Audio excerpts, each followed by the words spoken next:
And Clinton, President Clinton, he started. These guys were thinking, the hell with it. We're just gonna start World War III and get ourselves out of this mess by killing everybody. And Clinton started off by allowing 100 times leverage. Like gambling 100 times. So $1 you could buy $100 worth of tickets. Right. And if it goes from $100 to $200, then your $1 is multiplied 100-fold. Anyway, they turned the financial system into extreme gambling. Were they using these confiscated gold accounts from the Kuomintang to back that up? It was all backed up. They didn't have any legal backing anymore, but they were going ahead with it anyway. Now, what happened was, in 1998, the Chinese, they sued the Federal Reserve Board. They said, hey, you've got to give us back our gold. We have these contracts. We gave you the gold. It was 60 years is up. Give us back the gold. Why would they have waited 4 years? Why 1998? That was 1938 was when the 7 ships loads of gold was sent to the United States from China. Oh. Okay, there were many shipments, but this is in 1938, 7 battleships, U.S. battleships, evacuated Chinese gold from China to the United States to avoid it being taken by the Japanese. And they gave the Chinese all these Federal Reserve Board bonds promising to give the gold back in 60 years. Is there any recorded history of that, or is this all... Oh, yeah. Okay. The Chinese have elaborate documentation, which is why this whole lawsuit is taking place. Is any of that documentation public domain, though? Yet. It's all going to be there in that lawsuit, so it's public domain when it goes into the lawsuit. But, I've seen lots of pictures. I don't know, I'm not an expert in arcane bonds, but... Right, but as a financial journalist, you certainly had contact with economists. Would the average Western economist have known about these shipments in 1938? Yeah, sure. That would have been the headline news. I'm sure if you went back to the newspaper archive, you'd find stories about it. Terrific. Okay, great. Okay, this is something you could find, because,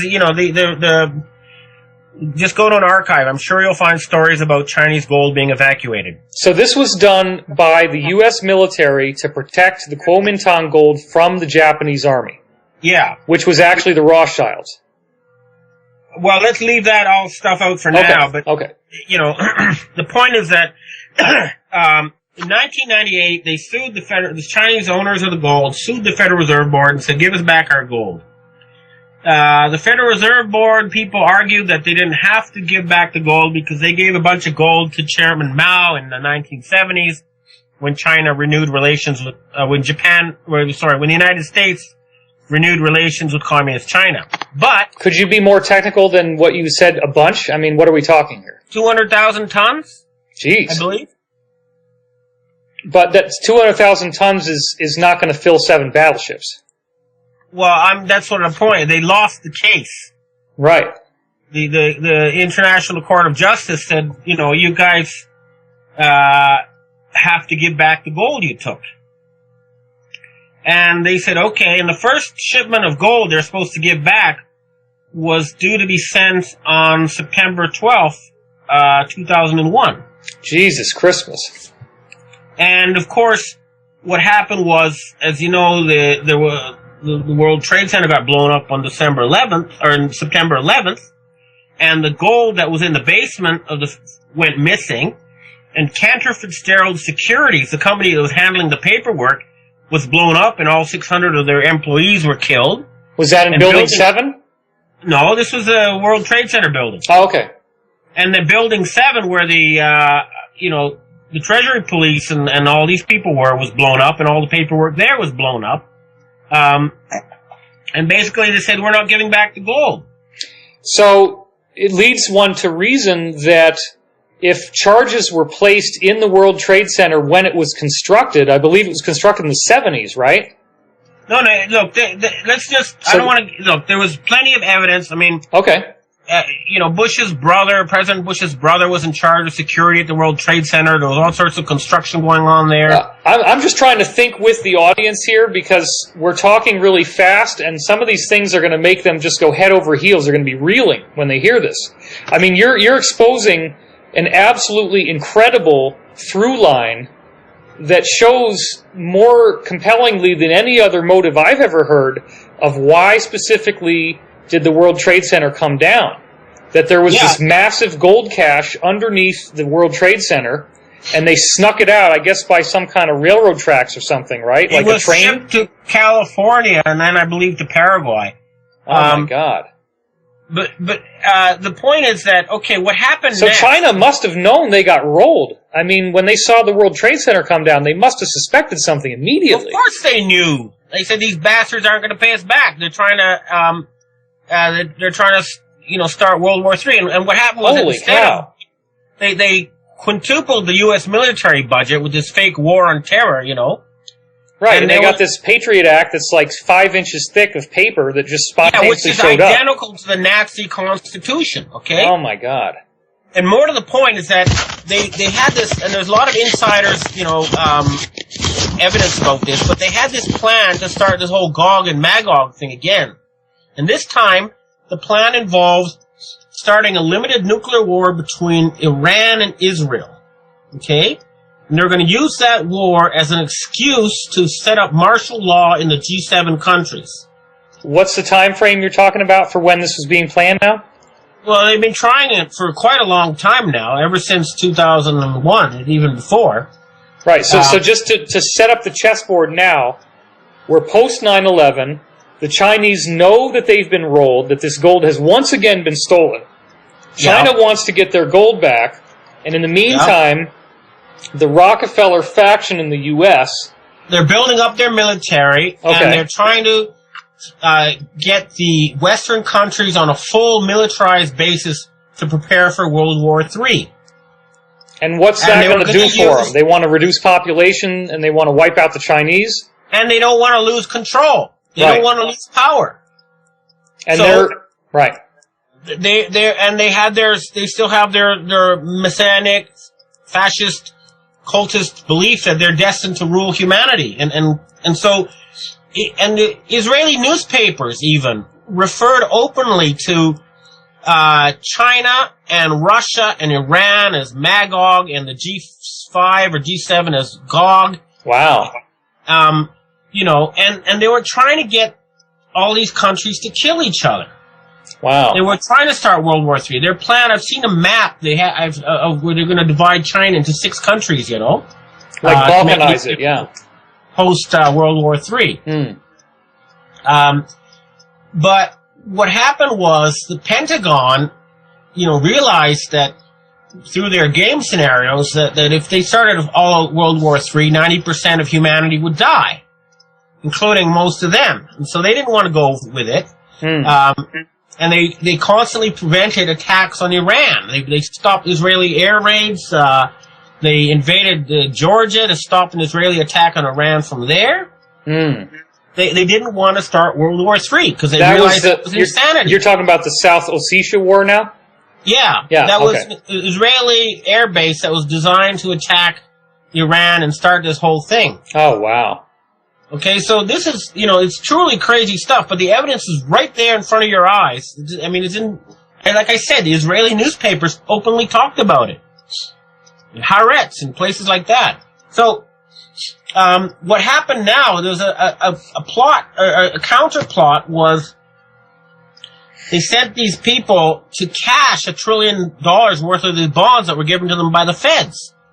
So you're saying now that the Asian secret societies, who control enough gold that if it were repatriated, it would be thousands of trillions of dollars. That's what it says in the legal document. Yes. They created a sting operation with these guys. Together with the CIA. Together with the CIA, okay. The CIA guys who they used to work with in Southeast Asia, right? Who don't want the powers that were to still be running the show. Yeah, well, they realize they're insane and incompetent, they were like one level below these guys and knew that they were crazy, you know?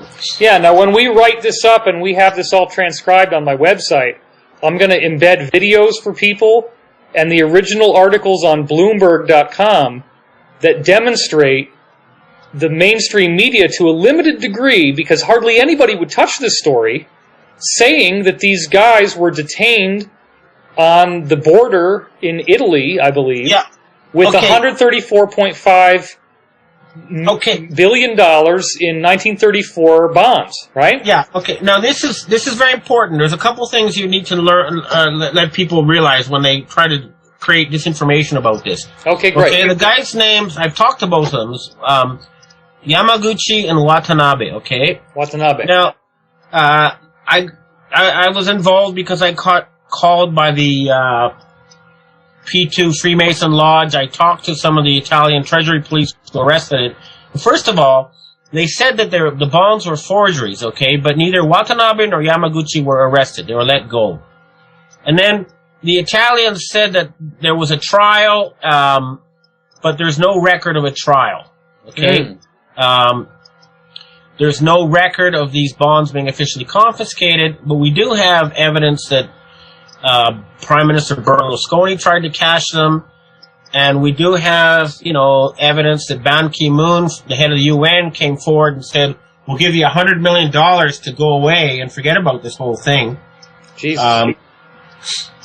We have the Davos World Forum. In other words, we can prove that the head of the UN, the Davos World Forum, and Prime Minister Berlusconi, among others, were involved in this theft. And that is provable case. It's not, these people were followed, they were recorded, they were videotaped. This is all provable in a court of law, which is why we went through a lawsuit. Okay, let's get one thing clear, though, and that is that these bonds were generated in 1934 by the Federal Reserve, but in 1934 they made sure that if China ever actually tried to use these bonds, that they would appear fraudulent when they were tried to be cashed.